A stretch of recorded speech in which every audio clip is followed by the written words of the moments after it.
하나님의 말씀을 봉독하겠습니다. 신명기 6장 1절에서 9절까지의 말씀입니다. 구약성경 270면입니다.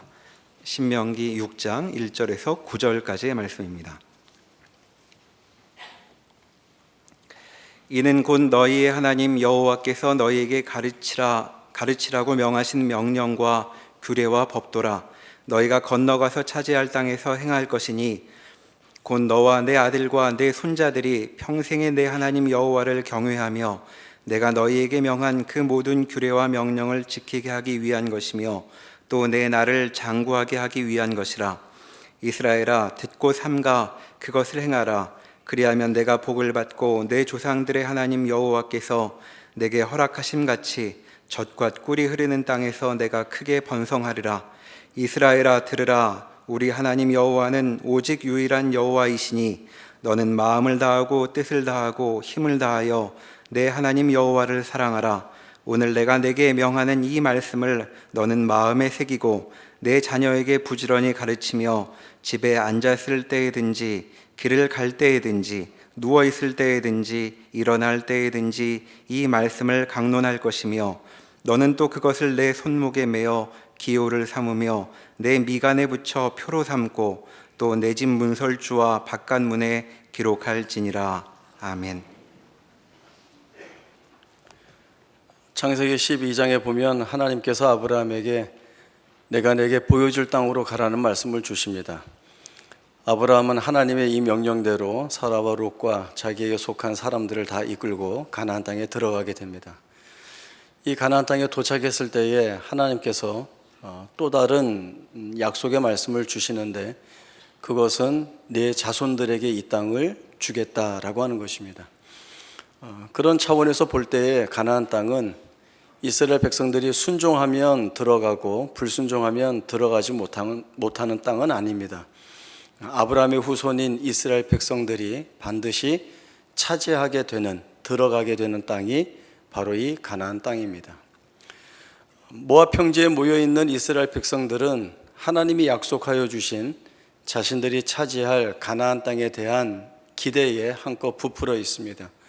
젖과 꿀이 흐르는 풍요로운 땅이고 자원이 풍성하고 또 무엇보다도 하나님이 돌보시는 땅입니다. 이제 이 땅에 들어가서 더 이상 광야에서 방황하거나 유리하는 것 같은 그런 불안정한 생활이 아니라 자신의 기업으로 삼을 수 있는 한 곳에 정착하여 안정적으로 지낼 수 있다라고 하는 그 기대에 잔뜩 마음이 부풀어 올라 있는 것입니다. 그러나 이스라엘 백성들을 기다리고 있는 가나안 땅의 현실은 만만치 않습니다. 끝이 보이지 않는, 해결되지 않을 것 같은 일들이 이 가나안 땅 안에는 산지에 있습니다. 이스라엘 백성들은 세상의 일이나 육적의 일이나 또 자신의 삶의 일 가운데에서 하나님이냐 우상이냐를 놓고 결정해야 하는 자리로 내몰릴 것입니다. 이러한 결정들이 쉬우면 별 문제 없겠지만 대단히 어려운 문제이기 때문에 이 일은 이스라엘 백성들에게 결코 쉽지 않습니다. 그래서 모세는 이미 오래전부터 반복하여서 끊임없이 이스라엘 백성들에게 강조하여 주는 말씀이 있습니다. 그것은 하나님을 붙들고 그 하나님을 경외하고 그 하나님이 주시는 명령과 규례와 법도에 순종하라는 것입니다. 하나님의 명령과 규례와 법도에 순종해 가면 결국 깨닫게 되는 것은 하나님이 우리에게 어떤 하나님이냐라고 하는 사실입니다. 가나안 땅에 맞닥뜨린 현실 속에서 이 하나님이 어떤 하나님이냐를 아는 것은 이스라엘 백성들에게 대단히 중요합니다. 제일 먼저 이스라엘 백성들이 놓인 현실은 가나안 정복 전쟁을 해야 한다는 것입니다. 전쟁이라고 하는 것은 늘 두려울 수밖에 없습니다. 승패를 알 수 없기 때문에 그렇습니다. 이길 수 있는지 또 지게 되면 어떻게 하나라고 하는 그 두려움이 이 전쟁에는 있습니다. 이미 아모리 왕 시온과 바산 왕 옥과의 전쟁을 치르고 왔는데 이제 본격적인 전쟁을 앞두고 있는 이스라엘 백성들의 마음은 단호할 수밖에 없습니다. 이러한 자리에서 하나님이 이 이스라엘 백성들에게 요구하시는 것이 있습니다. 가나안 땅은 하나님이 통치하시는 땅이고 그 땅에 하나님의 백성이 들어간다고 해서 전쟁을 해야 하는 그 상대들이 알아서 도망을 가거나 알아서 항복을 하는 일들이라고 하는 것은 없습니다. 그들도 목숨을 걸고 자기 땅을 지키기 위하여 싸우게 되는 처절한 전쟁만이 기다리고 있습니다. 이러한 현실 속에서 두려울 수밖에 없는 이스라엘 백성들에게 하나님은 전혀 의외의 말씀을 주십니다. 여리고 성과의 전쟁을 통하여서 이 같은 내용을 확인할 수 있습니다. 전쟁이라고 하는 것은 칼과 창으로 하는 것입니다. 누가 공격을 효과적으로 잘 할 수 있는지, 또 누가 체계적으로 방어를 잘 할 수 있는지가 그 전쟁의 승패를 결정합니다. 그러나 하나님은 전혀 의외의 말씀을 주시죠. 어느 세계사의 전쟁에서도 볼 수 없는, 또 앞으로도 없을 그런 전쟁의 독특한 방식입니다. 너희는 아무 소리도 내지 말고 하루에 한 바퀴씩 여리고성을 돌아라. 그리고 7일째에는 7바퀴를 돌고 그 다음에 뭘 하라고 그랬죠? 소리를 지르라고 했습니다. 그러면 어떤 일이 벌어질 것이라고 했습니까? 성벽이 무너질 것이고 그 무너진 성벽 안으로 들어가 너희는 승리를 쟁취하라 라고 하는 하나님의 말씀이었습니다. 이렇게 하는 전쟁은 없습니다. 상식적으로도 이해가 되지 않는 전쟁의 방식이고 보편적인 전쟁의 내용도 아닙니다. 이스라엘 백성들 가운데에서는 여호수아를 통하여서 이러한 전쟁에 관한 말씀을 들을 때에 이 마음이 들지 않는 사람이 없었을 것입니다. 어떻게 전쟁을 그렇게 해?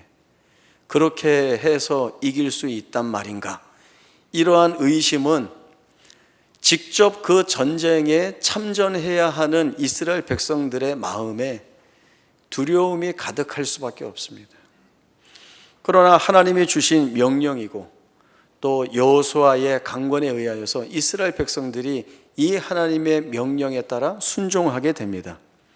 순종할 수 없는 것을 순종해 나갔을 때 그들이 보게 되는 결과가 무엇인가를 하나님이 이 여리고 전쟁을 통하여 보여주시려고 하시는 것입니다. 하나님이 주신 말씀대로 했습니다. 소리 질렀더니 성벽이 무너졌습니다. 그리고 그 안에 들어가서 마침내 승리를 쟁취할 수가 있었습니다. 이러한 경험들은 이스라엘 백성들에게 대단히 중요한 경험이 됩니다. 앞으로 가나안 땅 안에 들어가면 이런 두려운 문제, 시험의 문제, 유혹의 문제들이 여러 가지 모양을 바꾸어서 이스라엘 백성들에게 다가올 것입니다. 그때 자기가 힘으로 삼는 것을 통하여서 이 시험과 미혹과 유혹의 문제, 힘의 문제를 해결하지 않고 하나님을 붙들어 나갈 때에 우리가 기대할 수 없었지만, 우리가 예상하지 못했지만 하나님이 이끌어내시는 풍성한 은혜의 결과들이 있었다라고 하는 것을 이 이스라엘 백성들이 이런 경험들을 통하여서 봐야 하는 겁니다. 이것이 왜 중요한가 하면 세상이 말하는 가치라는 것이 있습니다. 그리고 세상이 당연하게 여기는 원리라고 하는 것이 있습니다. 대표적으로는 그것이 힘입니다. 힘이 가지고 있는 특성은 폭력입니다. 힘이 있는 자가 약한 자를 지배하고, 그리고 그 지배 구조를 통하여서 상대를 억압하고 빼앗고 유린합니다. 나만 좋다면 다른 사람은 어떻게 돼도 상관없다는 그러한 마음을 갖게 하는 것이 이 힘이 갖는 특성입니다. 그리고 세상이라고 하는 이 자리는 힘으로 해결하는 것을 허용하는 데가 바로 이 세상입니다. 그래서 세상은 힘을 숭배합니다. 세상에 있는 모든 사람들은 이 힘을 가지려고 합니다. 이스라엘 백성들이 가나안 땅 안에 들어가게 되면 가나안 이방 부족들을 보게 됩니다. 그들도 이 세상의 이해와 논리를 쫓아서 힘을 쫓아 살아갑니다. 힘을 가지려고 하죠. 이 힘을 갖기 위해서 많은 것들을 준비합니다. 그리고 스스로 이 힘을 가지지 못한다면 우상의 힘을 빌려서라도 이 힘을 갖고자 하는 가나안 이방 부족들을 보게 될 것입니다. 거기에서 이스라엘 백성들은 고민하고 갈등하게 될 것입니다. 하나님을 힘으로 삼을 것이냐, 아니면 대단히 내 마음에 들고 내가 원하는 것만 이야기하고 내가 기대하는 것만 주겠다고 하는 우상이 주는 그 힘을 쫓아갈 것인가, 이 결정의 자리에 늘 이스라엘 백성들은 놓이게 될 것입니다. 가나안 이방 부족들처럼 우상을 통하여서라도 갖게 되는 이 힘으로 세상을 지배할 수 있다라고 하는 가치에 빠지게 된다면 이스라엘 백성들은 하나님의 백성임에도 불구하고 하나님을 버리고 이 우상을 쫓아가게 될 것입니다.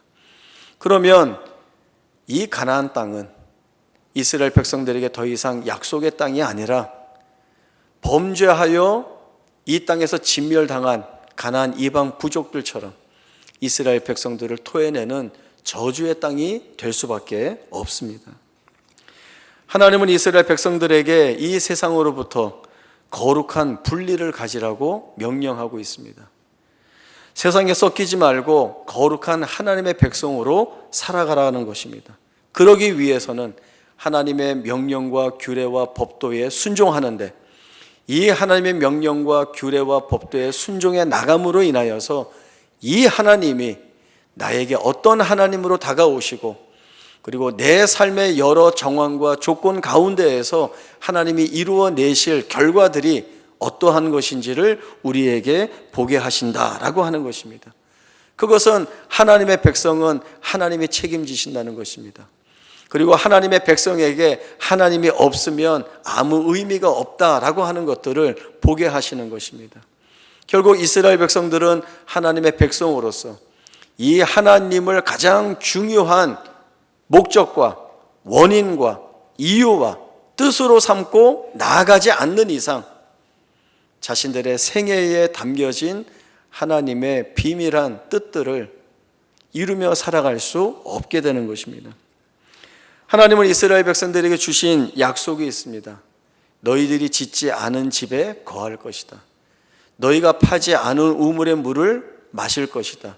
너희가 심지 않은 과실들을 먹게 될 것이다. 이것은 허황된 약속이 아니라 하나님이 실제적으로 주시는 약속이기도 하고 또 하나님이 이루실 약속이기도 하지만, 이 약속의 의미는 하나님이 자기 백성을 책임지니 두려워하지 말고 하나님이 말씀하시는 그 자리를 쫓아 나오라는 명령이자 강권하는 내용입니다. 시편 127편 1절을 보면 여호와께서 집을 세우지 아니하시면 세우는 자의 수고가 헛되며 여호와께서 성을 지키지 아니하시면 파수꾼의 경성함이 허사로다라고 하는 말씀이 나오고 있습니다. 집을 짓는 사람이 없는 것이 아닙니다. 성을 지키는 사람이 없는 것이 아닙니다. 집을 짓는 자가 있고 성을 지키는 자가 있습니다. 그러나 그 앞에 각각 가장 중요한 내용으로 붙는 말씀이 무엇입니까? 여호와께서 하시지 않으면, 여호와께서 집을 세우시지 아니하시면, 여호와께서 성을 지키지 아니하시면 모든 것이 허사다, 헛되다라고 하는 말씀을 주고 있습니다. 이것은 하나님이 없으면 그 무엇도 의미를 지닐 수 없다라고 하는 것입니다. 가나안 땅이 아무리 풍요롭고 이스라엘 백성들이 넉넉하고 부유하게 살 수 있도록 모든 내용들을 제공한다 할지라도 가장 중요한 이 하나님이 함께 하시지 않으면 그 가나안 땅은 약속의 땅이 아니라 저주의 땅입니다. 하나님 없이 얻어지는 풍요는 인간의 삶을 망칠 수밖에 없습니다. 가나안 땅이 그러한 땅이 될 수 있다라고 하는 것이죠. 세상이 쫓아오라고 하는 길은 화려해 보이고 모든 것을 성공적으로 완성할 수 있다라고 하는 달콤한 말들이 주어지지만, 그러나 그것은 세상이 책임질 수 없는 말들입니다. 세상은 영원할 수 없고 세상은 모든 것을 다 책임질 수 없습니다. 모래 위에 세운 집처럼 결국엔 무너지기 때문에 그 세상을 쫓아가는 것은 망하는 길로 가는 것입니다.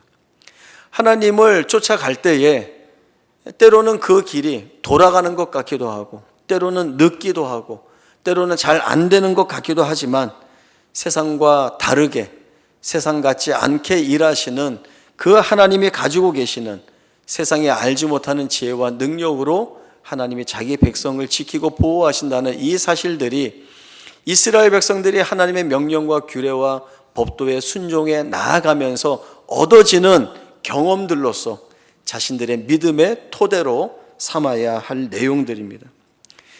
이 길을 가기 위해서는 하나님이 어떠한 분인지 알아야 합니다. 하나님을 바르게 알아야 됩니다 라고 이야기하면 모두가 우리 하나님 잘 압니다 라고 이야기를 하죠. 하나님이 주신 말씀도 잘 알고 있고, 하나님이 주신 약속도 어떠한 것인지 우리가 잘 알고 있습니다.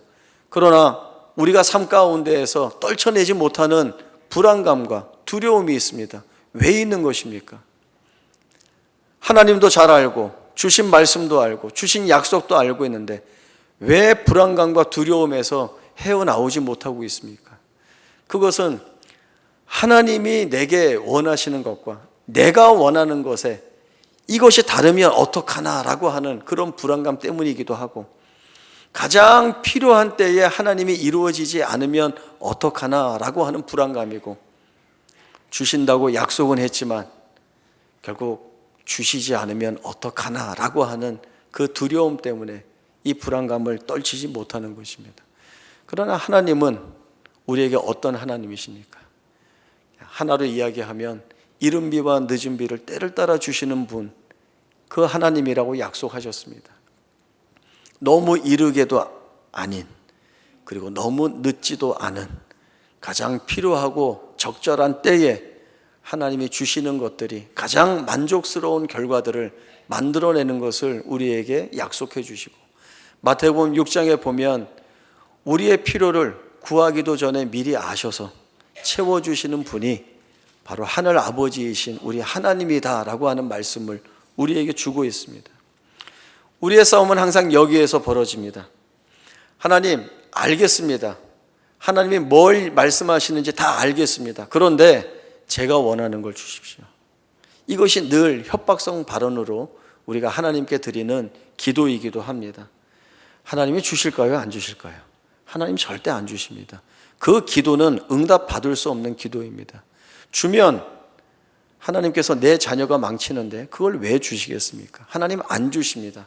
만약에 그런 식으로 기도를 했는데 응답이 됐다라고 한다면 그것은 징계 차원에 주시는 벌입니다. 벌이 됩니다. 가나안 땅에서 우상에게 마음을 빼앗기면 안 되기 때문에 하나님의 명령과 규례와 법도에 순종할 것을 내 목숨을 걸고 죽을 힘을 다해 지켜야 된다라고 하는 명령을 받듯이 우리도 하나님의 말씀을 붙들고 이 세상의 현실 속에서 죽을 힘을 다하여 싸워야 하는 것입니다.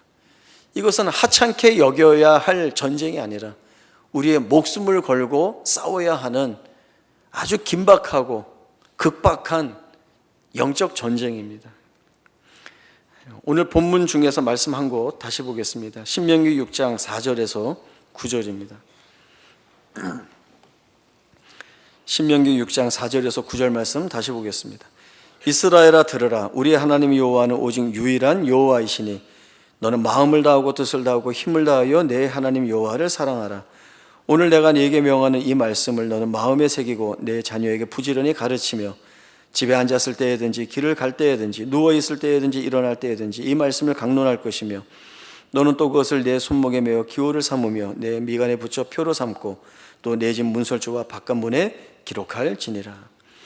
이스라엘아 들으라 이렇게 부르고 있습니다. 그 부르고 선포하고 있습니다. 우리 하나님 여호와는 유일한 하나님이시다. 하나님 외에 다른 신은 없다. 우상은 없으니 허탄하고 헛된 것에 마음을 빼앗기지 말아라 말씀하고 있습니다. 너는 마음을 다하고 뜻을 다하고 힘을 다하여 내 하나님 여호와를 사랑하라고 말씀합니다. 이것이 가나안 땅에서 이스라엘 백성들이 약속의 땅으로 확인받고 그 약속의 땅에서 내 날이 장구하며 번성할 이유가 됩니다. 그리고 이어지는 말씀이 아주 중요합니다. 내 자녀에게 부지런히 가르치라는 것이죠. 집에 앉았을 때든지 길을 갈 때든지 누워있을 때든지 일어날 때든지 이 말씀을 강론하라고 말씀하고 있습니다. 자녀들에게 하나님과 그 말씀을 가르치는 것보다 더 중요한 것은, 더 우선이어야 한 것은, 더 필요한 것은 아무것도 없습니다.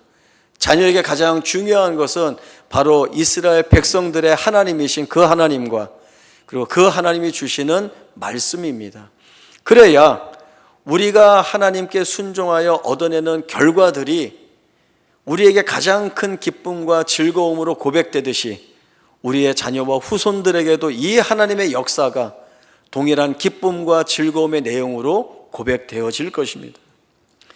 이스라엘 백성들에게 이것이 없으면 반복하여 말씀드리지만 가나안 땅은 의미가 없습니다. 하나님 없이 주어지는 가나안 땅의 풍요는 오히려 독이라고 했습니다. 하나님만이 그들에게 유일한 힘의 고백이요 믿음의 내용이 되어야 합니다. 하나님께서 이스라엘 백성들에게 가나안 땅을 주신 것은 바로 이 하나님만을 온전히 바라볼 수 있는 결단을 하는 자리로 삼고 계시는 것입니다. 하나님이 우리를 마찬가지로 세상에 두어서 고통이나 시련을 겪게 하시는 것은 때로는 하나님이 왜 이 고통과 이 시련을 하나님 믿고 있는 자기 자녀들에게 주시는가 의아한 마음도 들고 의심도 들지만 하나님의 고생 한번 해봐라 이렇게 말씀하시는 것도 아니고 너 내 말 잘 들으면 떡 하나 더 줄게 이렇게 말씀하는 것도 아니고 고통과 시련이 있는 자리에서조차도 하나님을 택할 수 있는 그 결단이 무엇을 만들어낼 수 있는가를 보기를 원하고 계시고 그리고 그 하나님이 만들어내시는 결과들을 통하여서 말할 수 없는 세상에 줄 수 없는 기쁨과 즐거움을 누림으로 인하여서 우리가 쫓아가야 할 것이 세상이 아니라 우리의 안정이나 안녕을 확보해주고 또 약속해주는 것이 세상이 아니라 하나님 외에는 없다라고 하는 이 사실을 보게 하는 것입니다. 그것이 우리를 세상에 두신 이유입니다. 세상에 고생이 되어서 내 백성 여기 두지 못하겠다라고 한다면 우리는 예수를 나의 구주로 고백하는 순간 천국으로 가야 됩니다. 세상에 있을 이유가 없습니다. 그러나 하나님의 세상에 우리를 두신 것은 하나님의 그 말씀이 갖는 위력이 무엇인지 그 말씀으로 인하여서 만들어내시는 그 결과의 풍성함이 무엇인지를 우리로 하여금 알게 하여서 살아있을 때에든지 우리가 어떠한 형편에 있을 때에든지 하나님 앞에 감사와 찬송의 고백을 올려드리는 주의 백성으로서의 참된 고백을 이끌어내시기 위한 하나님의 마음이 이 안에 함께 있는 것입니다. 우리가 이러한 자리에 나아갈 때에 우리가 하나님의 백성으로서 갖게 되는 자랑과 담대함과 명예가 있습니다. 아무리 세상이 우리에게 와서 위협을 하더라도 너 이거 무섭지? 라고 할 때에 우리의 대답은 뭐가 되어야 될까요? 제 대답은 이겁니다. 무섭지? 할 때 우습다. 너 이거 없지? 라고 할 때 없다. 어쩔래? 나는 네가 약속하는 것이 아닌 하나님이 주시는 것으로 견디겠다. 그 하나님이 주시는 것이 세상적으로 볼 때에는 미비해 보이고 미약해 보이고 별것 아닌 것 같아 보이고 가치가 없어 보인다 할지라도 그것이 하나님에게서 나온 이상 그것은 그 무엇과도 바꿀 수 없는 가장 귀한 가치라는 것을 내가 고백으로 가지고 살아갈 때에 그것은 내게 힘이 되는 것입니다. 그것이 나를 보호하고 나를 지키고 그리고 가장 복되고 은혜로운 길로 인도할 수 있는 가장 중요한 하나님의 은혜의 수단이 되는 것입니다. 하나님이 이스라엘 백성들에게 늘 주시는 말씀을 통틀어서 말씀을 하나로 표현한다면 내가 너희와 함께 한다라고 하는 것입니다. 내가 너희와 함께 할 때에 너희가 두려워하지 않을 이유가 있다라고 하는 것이죠. 내가 나가서 적군과 싸우려 할 때에 말과 병거와 백성이 너보다 많음을 볼지라도 그들을 두려워하지 말라. 전쟁은 말과 병거와 백성이 수적으로 많은 것에 달려있는 것이 아니라 내가 결정한다, 하나님이 결정한다 라고 하는 것이죠. 세상에서는 말과 병거와 백성이 많아야 됩니다. 좋은 무기가 있어야 됩니다. 아주 강력한 장군이 있어야 됩니다. 하나님께 그것은 중요한 것이 아닙니다. 하나님은 그것을 중요하게 여기지 않습니다. 그 무엇도 하나님이 정하신 승리를 빼앗아 올 수 없습니다. 내가 너희와 함께 있으니 다른 것을 힘으로 삼지 말아라. 이것이 하나님께서 자기 백성에게서 확인받고 싶으신 고백입니다. 우리도 점검할 사항이 있습니다. 하나님이 우리와 함께 하신다라고 하는 이 말씀이 우리에게 정말 힘이 되는가라고 하는 것입니다. 정말 힘이 되십니까? 하나님이 함께 하신다라고 하는 것이 정말 힘이 되어서 기쁜 고백이 되고 있습니까? 우리 말씀 한 것 보죠. 시편 18편 1절에서 6절입니다. 구약성경 812쪽 근처됩니다. 시편 18편 1절에서 6절까지의 말씀 제가 읽겠습니다. 나의 힘이신 여호와여, 내가 주를 사랑하나이다. 여호와는 나의 반석이시요 나의 요새시요 나를 건지시는 이시요 나의 하나님이시요 내가 그 안에 피할 나의 바위시요 나의 방패시요 나의 구원의 뿌리시요 나의 산성이시로다. 내가 찬송받으실 여호와께 아뢰리니 내 원수들에게서 구원을 얻으리로다. 사망의 줄이 나를 얽고 불의의 창수가 나를 두렵게 하였으며 수월의 줄이 나를 두르고 사망의 올무가 내게 이르렀도다. 내가 환난 중에서 여호와께 아뢰며 나의 하나님께 부르짖었더니 그가 그의 성전에서 내 소리를 들으시며 그의 앞에서 나의 부르짖음이 그의 귀에 들렸도다. 아멘. 1절과 2절은 결론과 같은 말씀이지만 4절에서 6절까지의 말씀은 다윗이 어떠한 생애를 살았는지를 여실히 표현해 주는 내용입니다.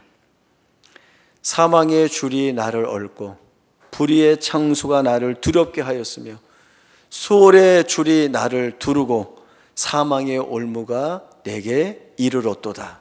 이것이 다윗이 자기의 삶을 표현한 내용입니다. 그는 대단히 깊은 절망과 처참한 그리고 비탄한 삶을 오랫동안 경험했습니다. 이런 환난 중에서 다윗이 한 것이 무엇입니까? 하나님께 부르짖은 것입니다. 다윗은 그 고난과 역경 속에 있으면서 하나님이 아닌 다른 것을 힘으로 삼고자 하지 않았습니다. 세상에 있는 것들을 붙잡고 이 고통과 역경을 벗어나고자 하지 않았습니다. 그런 다윗을 하나님도 방임하지 아니하시고 찾아오셔서 그를 구원의 자리로 인도하셨습니다. 하나님이 행하시는 그 구원이라고 하는 것은 여러 가지 모양으로 나타납니다. 다윗의 생애에서는 이런 모양으로 나타났습니다. 건져내실 때도 있고 거기에서 견디게 하실 때도 있었습니다. 이기게 하실 때도 있었지만 지게 하셔서 도망가게 하실 때도 있었습니다. 얻게 하실 때도 있었지만 잃어버리게 하실 때도 있으셔서 그 고통을 오랫동안 감수하게 하는 시간들을 갖게 하신 적도 있었습니다. 그럼에도 다윗은 그 자리에서 자기가 한 것이 끊이지 않고 여호와께 부르짖는 것이었습니다. 우리라면 다를 것 같습니다. 하나님, 내가 기도하고 있는데 지게 하시면 어떡합니까? 내가 하나님께 매달리고 있는데 잃어버리게 하시고 주지 않으시면 어떡합니까? 난 이거 싫습니다. 그것은 하나님의 구원을 완전하게 이해하지 못하는 것입니다. 하나님께서 행하시는 구원이라고 한다면 지고 잃어버리고 놓치고 불이익을 받고 망한다 하더라도 거기에서 하나님이 주시는 구원이라고 하는 결과를 충분히 만들어내신다라고 하는 것을 믿어야 하는 것입니다. 그것이 하나님 앞에 선 자의 믿음 있는 결단의 고백입니다. 이것 다 아니고 이기게만 하시고 갖게만 하시고 이루기만 하시고 그게 하나님이 하시는 것입니다 라고 한다면 그것은 세상이 이야기하는 것을 하나님 앞에 몰아놓고 대입시키는 나의 속임수일 뿐입니다. 그렇게 하고 하나님이 나의 힘이십니다 라고 하는 고백이라면 그 고백은 잘못된 것입니다.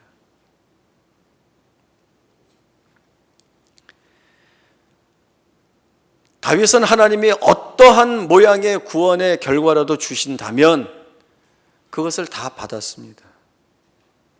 도망가게 하시는 자리에서 이것이 하나님의 구원이라고 고백을 했고, 깊은 자리에 처참하게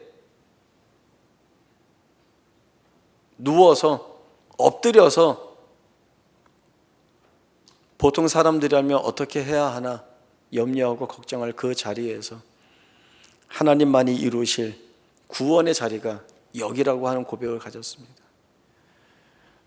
지금 나는 하나님께 벌을 받고 있다라고 이야기하면서 수치와 멸시를 고스란히 다 받으면서, 그리고 하나님이 마침내 이루실 구원에 대한 소망을 놓지 않고 그 하나님을 바라본 것이 바로 이 다윗입니다. 다윗은 이 하나님을 향하여 나의 힘이신 여호와여 내가 주를 사랑합니다 라고 하는 고백을 하고 있습니다. 우리에게 하나님이 정말 힘이 되십니까? 하나님이 힘이 된다면 내가 이해하고 있는 그 힘은 어떤 힘입니까? 세상의 성공과 세상에 갖는 것과 세상에서 쟁취해야 될 것들을 한 손으로 다 잡고, 그리고 다른 한 손에는 하나님을 붙잡고 양손에 포기할 수 없고 놓칠 수 없는 것들을 다 잡음으로 인하여서 나는 하나님 붙들고 있는 힘이 있다, 이렇게 얘기하시겠습니까? 부끄러운 것입니다. 이스라엘 백성들이 가나안 땅에서 하나님의 백성임을 고백할 때에는 세상에 그 무엇도 붙잡지 않습니다. 하나님이 아닌 다른 것은 이스라엘 백성들에게 힘일 수 없습니다. 이스라엘 백성들에게 힘일 수 있는 것은 하나님 외에는 없습니다. 그 하나님이 가게 하시는 길, 그 하나님이 만들어내시는 결과, 그리고 그 가게 하시는 길과 만들어내시는 결과들이 세상의 가치와 원리나 기준으로 볼 때에는 말도 안 되는 것이고 이게 무슨 일을 할까라고 하는 그러한 마음이 들겠지만, 그것 가지고도 일하시는 하나님이라고 하는 믿음이 오늘 우리에게는 놓쳐서는 안 되는 가장 귀한 고백이 되어야 됩니다. 세상이 왜 교회를 욕하고 성도들을 욕합니까? 자기들 눈에 뻔히 보이는 거예요. 너희는 하나님도 붙잡고 있고 세상의 것도 포기하지 않고 살고 있지 않느냐. 그게 뭐야? 세상도 그 이야기를 하고 있는 겁니다.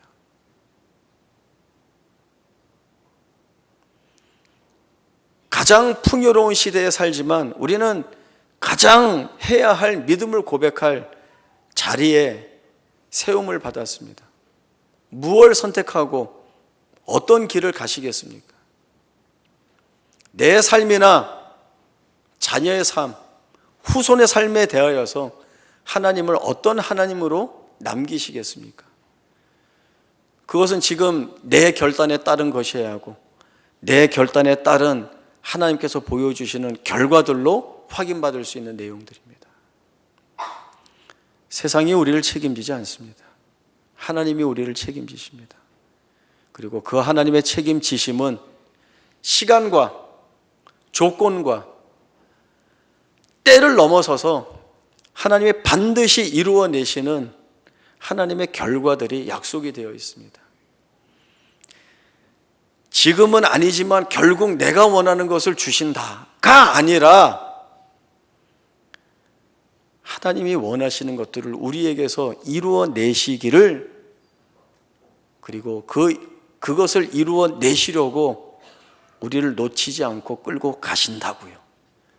그것이 하나님이 우리에게 드러내시는 가장 큰 사랑의 표현이고 축복의 약속입니다. 그 길 놓치지 마시고 가십시오. 그리고 담대하게 가십시오. 담대하게 갈 이유가 있습니다. 하나님의 그 일들이 이루어내십니다. 오늘 말씀을 통하여서 세상의 것들을 내 힘으로 삼는 것이 아니라 하나님만이 나의 힘이시고, 그리고 그 삶을 살아낼 때에 내가 그리고 우리의 자녀와 후손들이 하나님의 영광의 찬송이 된다는 것을 믿고 이 자리에 담대히 나아갈 수 있는 우리 모두가 될 수 있기를 바랍니다. 기도하겠습니다. 하나님 아버지의 은혜를 감사합니다. 세상이 우리에게 약속하는 것들이 있습니다. 성공을 말하고 번영을 말하고 풍요를 말하고 실패하지 않는 것들을 말합니다.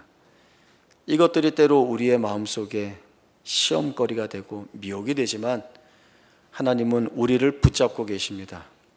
우리를 놓치지 아니하시며 세상의 것을 힘으로 삼는 것이 아니라 하나님을 힘으로 삼아 세상에 줄 수 없는 것을 하나님에게서 찾으며 그 하나님이 우리의 생애 가운데에서 목적하시고 이루시는 것들이 무엇인지를 알아 하나님이 살게 하시고 버티게 하시고 견디게 하시는 그 자리의 은혜로움을 우리로 하여금 보게 하십니다. 그렇습니다. 하나님이 우리를 세우신 그 자리에서 우리는 하나님이 우리에게 한량없이 부어주시는 복을 보게 될 것이고 하나님이 그 안에서 만들어내시는 하나님의 선하신 역사들을 보게 하실 것입니다. 그 길이 틀리지 않으니 그 길 믿음을 가지고 쫓아가게 하시고 그 길에서 이루실 하나님의 은혜가 너무나도 크니 감사하며 살아나가는 저희 모두가 되게 하여 주옵소서. 그리하여 우리가 세상이 아닌 하나님을 쫓아감으로 인하여서 하나님의 백성된 영광의 찬송으로 주 앞에서는 기쁨과 즐거움과 믿음의 고백들이 우리 가운데 있게 하여 주옵소서.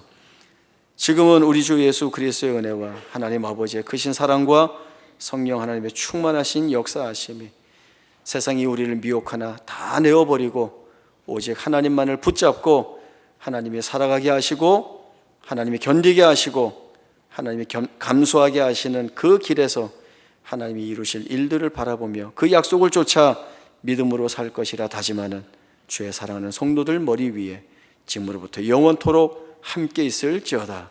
아멘.